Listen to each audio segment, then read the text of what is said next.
Does your United Way have an investment mindset? If not, you need one. Board members frequently think of their United Way like a business, and when workplace campaigns decrease, the expectation is that United Way will cut costs. But rather than cutting costs across the board members feel that partner agency funding is somehow exempt, and that cutting costs needs to come from their United Way's operations.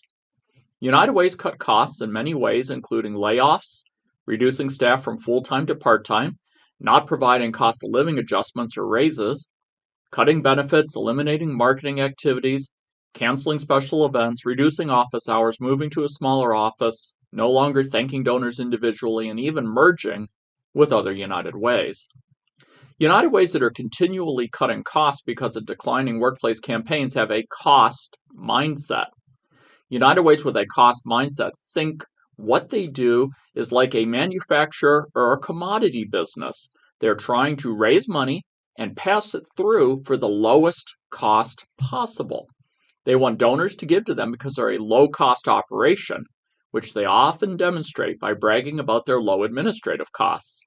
But cutting costs is unsustainable over the long run because at some point, there'll be no costs left to cut. An investment mindset means your United Way invests in people and activities that create greater impact, resources, capacity, and capability.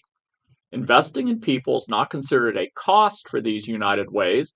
It is considered an investment that results in greater value. Example of an investment mindset include a United Way that hired a part-time person to develop their planned giving program and has secured several $1,000,000 in planned giving commitments in just a couple of years. A United Way that hired a person to develop a corporate sponsorship program that raises nearly $1,000,000 a year for their United Way. A United Way that hired a grant writer who secured several $100,000 worth of grants in their first year.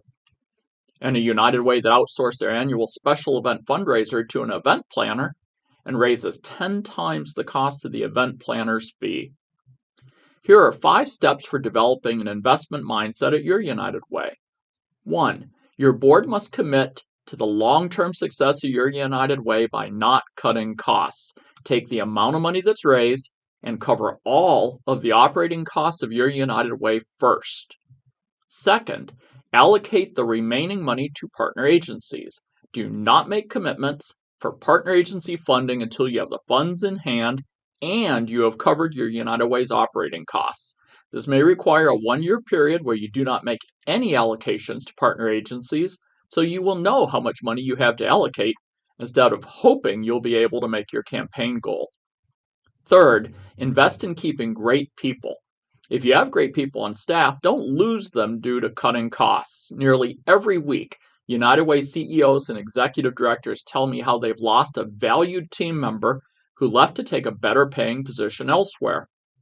Be sure to invest in paying great people at rates similar to other positions in your market and provide them with appropriate cost of living adjustments.